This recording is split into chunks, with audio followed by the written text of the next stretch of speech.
What's good, everybody? Is your boy David again, and I'm back with another video today. So this was out 3 weeks ago, and alam niyo naman na sinabi ko dati na kapag may bagong SB19 na music video or song, ayoko munang i-react agad kasi nga I want all the attention sa group and ayoko makisawsaw sa views na pwede pa nilang makuha. So now it's 3 weeks out already on YouTube, and I think it's fair enough for me to do a reaction video. Okay, so this is Dungka. I may have heard the chorus part already kasi nga nag-trend siya, diba? It was so trending, but I never heard the whole song or nakita yung whole video na to. I may have watched some clips, no? Kasi nga lumalabas lang bigla-bigla sa Reels.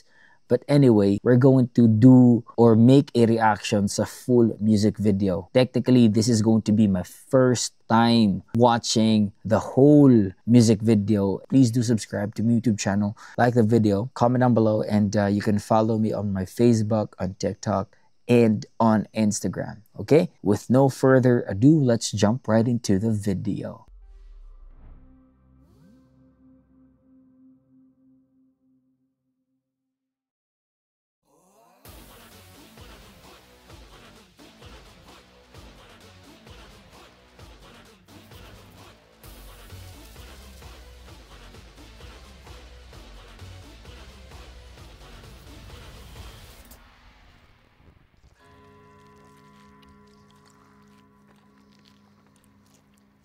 Si Ghost Wrecker to eh.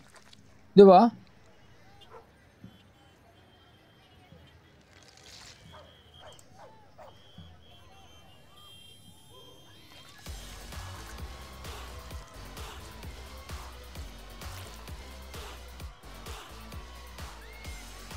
Angas ni Wrecker ah.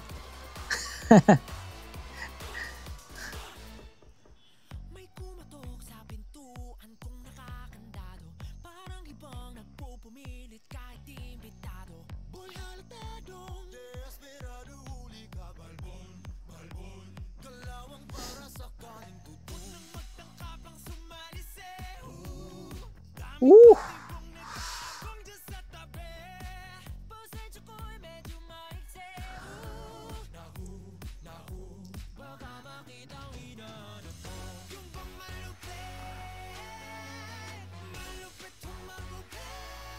Uy, si ano to eh, yung kumakanta na Sintonado.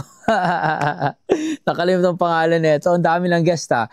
Anyway, before I forget, kung yung gusto kong sabihin is, this music video is giving me that, yung 90s vibe na, yung mga batang superhero. Nakalimutan ko lang yung pangalan nun eh. May movie dati nung bata pa ako, nung 90s, na parang superhero sila na bata. Tapos yung mga editing, biglang may lalabas na mga caption. Ang galing. I mean, may lalabas bigla ng mga text. Nakakabusog sa mata. Uy! Bossing! Kamusta ang buhay-buhay? Andito pala si Boss Malupito, no? Galing?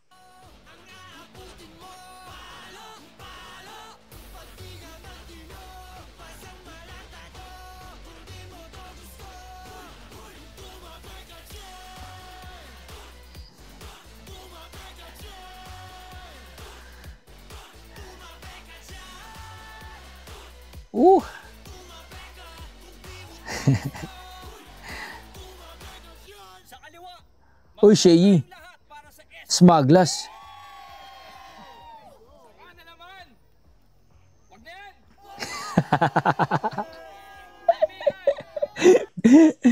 Nabully si ano eh, si ano tawag dito? Si Wrecker.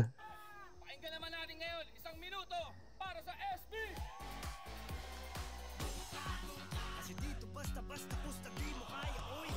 Ooh.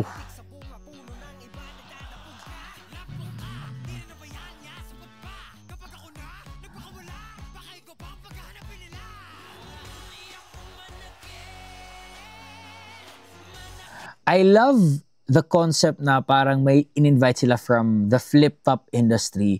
It's because, di ba, alam naman natin when it comes to P-pop and then that certain industry, flip-top, hip-hop, medyo ano yan eh, medyo very particular or specific ng demograph ng mga artists na yan. And I love the fact that they're starting to connect, no, to each other na parang may ano na, synchronization na, may parang connection na between these artists na from different specific demograph sa musika, yet they have something in common. Pop, P-pop, may kulturang pop, no? And may nakita din ako yung parang podcast na reaction din ni Pablo together with Looney. Man, hindi ko pa yun napanood, papanoorin ko pa yun. It's just amazing na dumating tayo sa ganito na parang nag-open up both sides sa possibility na may dapat connection, no? May unity sa mga artists from different genres. And I believe na meron ding mga artists like from P-pop na ina-idolize din yung mga hip-hop or mga nasa flip-top. And so as from the flip-top na-amaze din sila sa mga P-pop artists, maybe some of them, no, dahil undeniably talented naman talaga, no, lalo na yung SB19 sa songwriting, etc. etc. So it makes feel so good na makita na may connection na and unity. Oy, Alodja. Mimiya.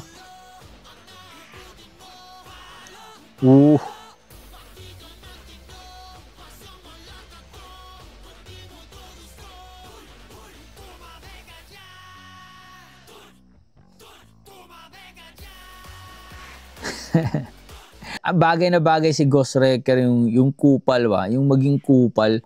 Mas kupal pa yung mukha niya kaysa kay Malupito. Si Malupitong kasi parang funny yung mukha niya na nakakatawa talaga. Si Wrecker naman nakakatawa pero parang mas talaga parang natural na makupal talaga yung mukha niya ni Ghost Wrecker. Kaya bagay sa kanya yung role niya dito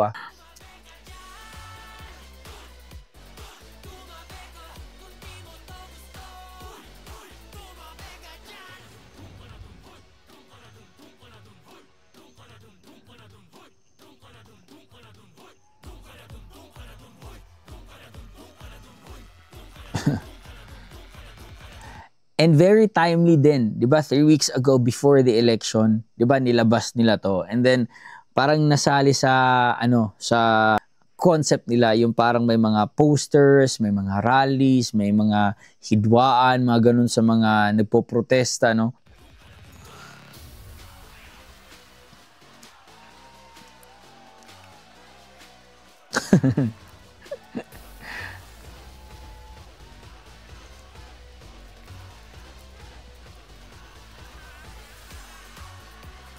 Andito pa. Grabe star-studded ng mga social media personalities. Also artista kasi ito si Maymay, artista, sikat. Yung mga social media personalities din and mga hip-hop artists. Galing Malaki budget na ito. Ay nakalimutan ko yung pangalan nito. Sasa ba?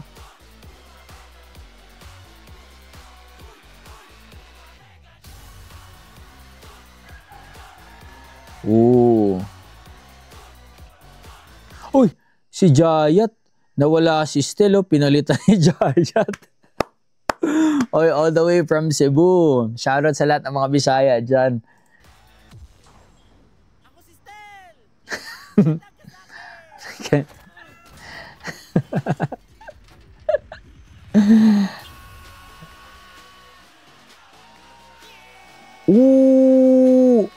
Kaya pala sinayaw to ni Vice Ganda sa Showtime ata na gaganong-ganon siya.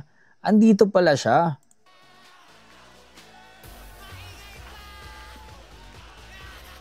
Oy.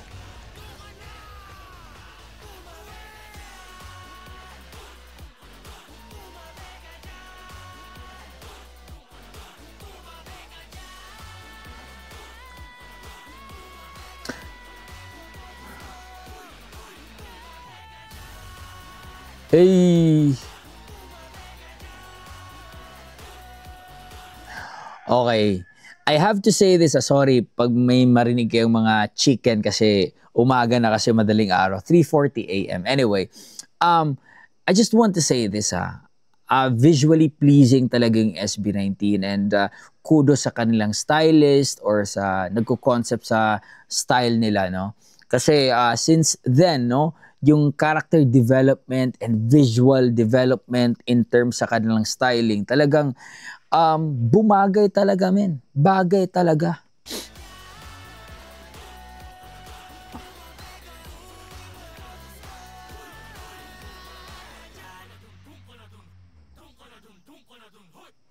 Ooh.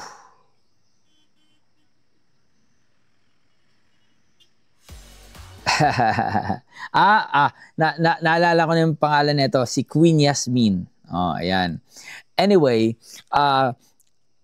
while I was watching, I was thinking about ano ba ang message ng song. So, I may not get the whole intention of the song, but I think this has quite an intention towards the politics or politicians, no? Kasi yung una, 'di ba, yung unang line parang if I'm not mistaken, ay may kumakatok na hindi naman imbitado na desperado, no? O, 'di ba? So, tumabi ka diyan, doon ka. O, 'di ba? I think that's the whole point.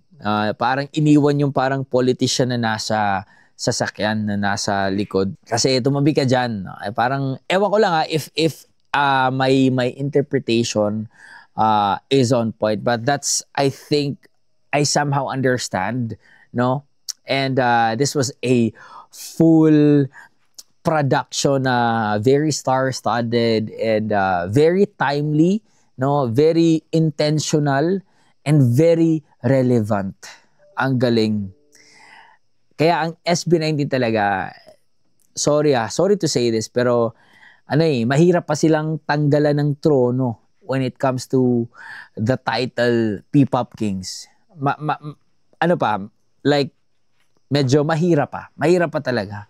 Because they're always trying to do songs, to make songs, to produce videos that is very intentional and very present ba? No, very present, very relevant, and meron talagang mensahe. Hindi yung parang iisa lang konsepto about love, tas paiba-iba lang ng lyrics para they're just going around the bush, yung parang gano'n, no? And parang paulit-ulit lang, same cycle.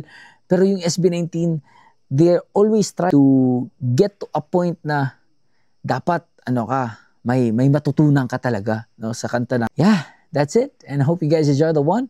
Peace out, everybody. Much love. Stay safe and God bless you all. Peace.